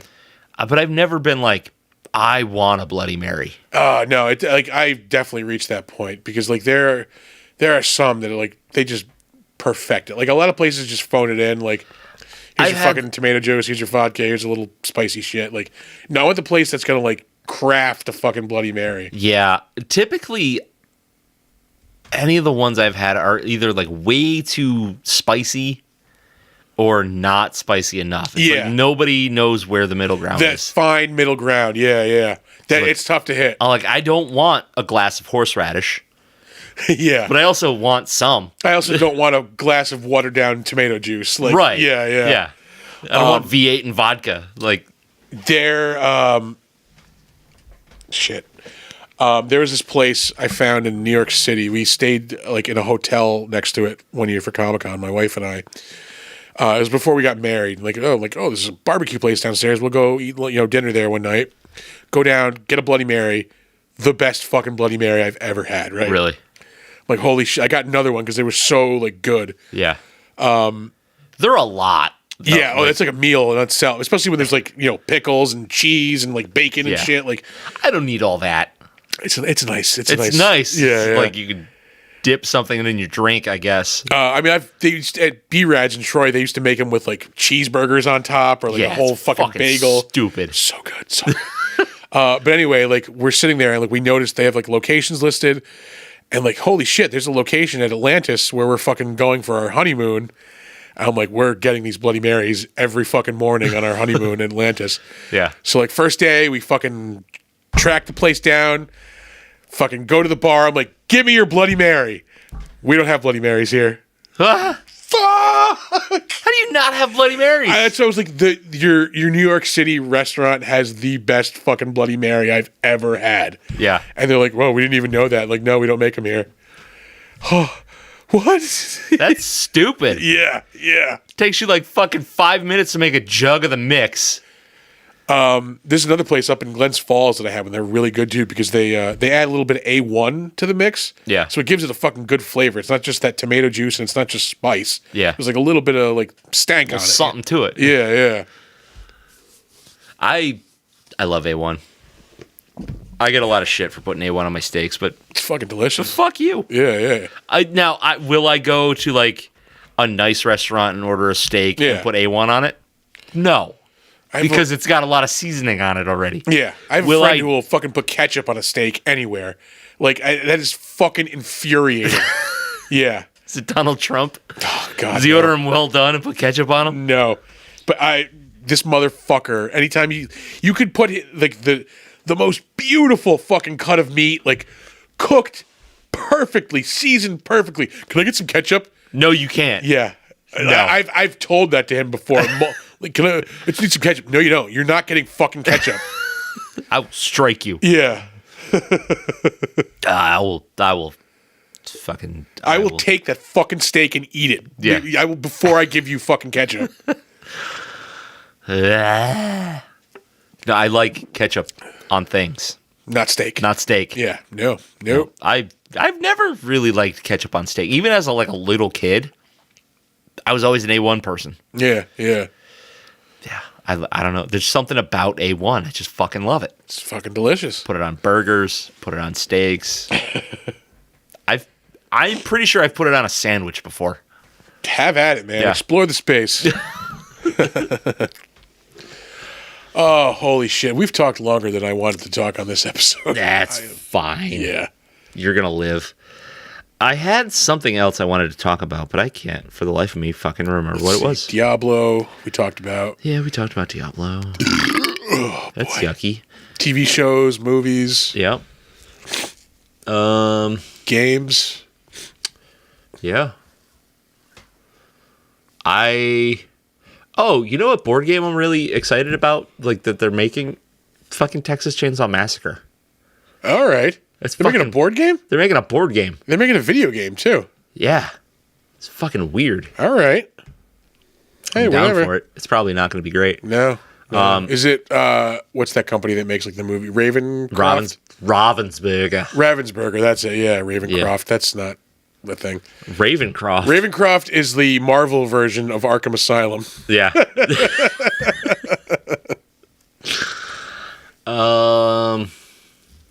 Oh boy. I don't think there is anything. I've got nothing. I mentioned Strange New Worlds came back. Oh God, I've been waiting for that. Yeah, I got to get back into the Star Trek shit. Like I was binging it really hard for a while, and then other things came out, and I was like, I'm gonna watch those now. And then I just haven't gone back. Yeah, it's gonna be tough waiting for like one episode a week. God damn it! Like, oh yeah, it's bad. Yeah, but it gives you that like old school nostalgia. Gives me something to do on Friday, like working from home, like something to look forward to when I'm done with work. Oh yeah, yep. Ooh, good news. My old D&D campaign is maybe coming back. Oh, that was another thing I had to mention to you. Thor is running a Monster of the Week fucking game Really? on Wednesdays. I told him we play Clank Legacy on every other Wednesday. Yeah. He was like, we can run it every other Wednesday if you want. If you just he's like, it's like a Monster of the Week, so you don't even need to show up every week. If you wanted to come every week, Like every other week. the system monster of the week? Yeah. Okay. Yeah. So if you're interested, fucking, he said to let you know. Yeah. Have you ever looked into that system? No. There's a podcast called The Adventure Zone. Okay. And their second campaign, they ran Monster of the Week. And it was really cool because they were like they were like members of this like organization that would investigate like cryptids and shit. But it was all like real world stuff. So it was based out of somewhere in West Virginia, like where the Mothman. Yeah. Okay. It was like where these guys are actually from. And it was really, really good. The Adventure Zone is fucking amazing. If anybody is interested in like role playing podcasts and shit. Yeah. They're very like loosey goosey with the rules, but they tell a good story. Like their first campaign was D&D, and then they went to Monster of the Week for the second one, and then they went back to D&D, I think. I'm pretty sure they run D&D now again, but like they experiment, like they'll play different games on their show. But the Adventure Zone is fucking awesome. They do a comic book adaptation of their first campaign. Huh, all right. They're really good. Yeah, we played last night. I'm digging the Friday night campaign. Yeah. My rogue swashbuckler is sick. We hit level 11 yesterday, so I have was it reliable skill or whatever? I think Reliable talent. Reliable talent. Yeah. The lowest I can roll on a stealth check is 23. It's fucking stupid. Rogues are so fucking busted. That is the lowest I can roll for a stealth check. Yeah. I love rogues. It's fucking just silly. God damn it. It's driving me crazy that I thought, I remember now. All right. They're introducing a new monster cereal. Yes, I saw that. I am not excited about it. No, it was caramel apple, like Carmella something. Yeah. And it wasn't even like, if it was like an original thing, but it was like, it's Frankenberry's cousin. So like, it's just like another Frankenstein. Like, Yeah. come on, I don't man. need that. Yeah. And that cereal sounds gross. Yeah, caramel apple flavored monster cereal. Like, all right, apple I can get. All right. I think it's sour apple. Sour caramel apple. There's definitely caramel in there. Yeah. I think it's sour caramel apple. Like, I don't know. Hear me out. I'm going to buy it. Yeah. Check it out. Give it its due diligence. The box needs to go down here on the shelf with the others. Yeah. Unfortunately, it is a different art design. These, I can't remember the artist's name that designed these boxes. Yeah. This new one is not going to be that style. Yeah. So it'll stick out, but whatever. It'll stick out. So that means I got to buy more monster cereal. That's all. I got to find a better way to store them, too, because they keep falling over. Yeah. I'm sure we can figure something out. Yeah. But by the way, we have all the monster cereals from a couple of years ago. Yeah, we definitely need to rearrange the shelving to accommodate our new intern. Yeah. Actually, 1, 2, 3, 4, 5. There are 6 boxes of cereal on our shelf. Yeah, between Monster Mash and So there's our Good Guy. the 4 classic monsters, Monster Mash, and Good Guy cereal. Although to be honest, the monster cereal ones are empty aside from Monster Mash. I'm pretty sure that one's still full. Oh yeah. That's probably why it's the only one not falling over. Yeah. Yeah, I think the Bartesian has had its day. I think so. Unfortunately. Yeah. We're gonna rearrange some things. We have Art the intern coming in. Although I could probably consolidate the top shelf and the Bartesian shelf, because I'm going to say most of those Bartesian pods are expired right now. I mean, they're sealed. Yeah. Anyway, this is Studio Design. Studio Design podcast talk, hour. Yeah. All right, I think we're done here. Yeah. All right, we're going to give you guys our socials and then some wisdom, and then we're going to get out of here. Our website is www.bigdumbmonsterspodcast.com. On that website, you can find the show. You can find some links to things. If you want to listen to the show on there.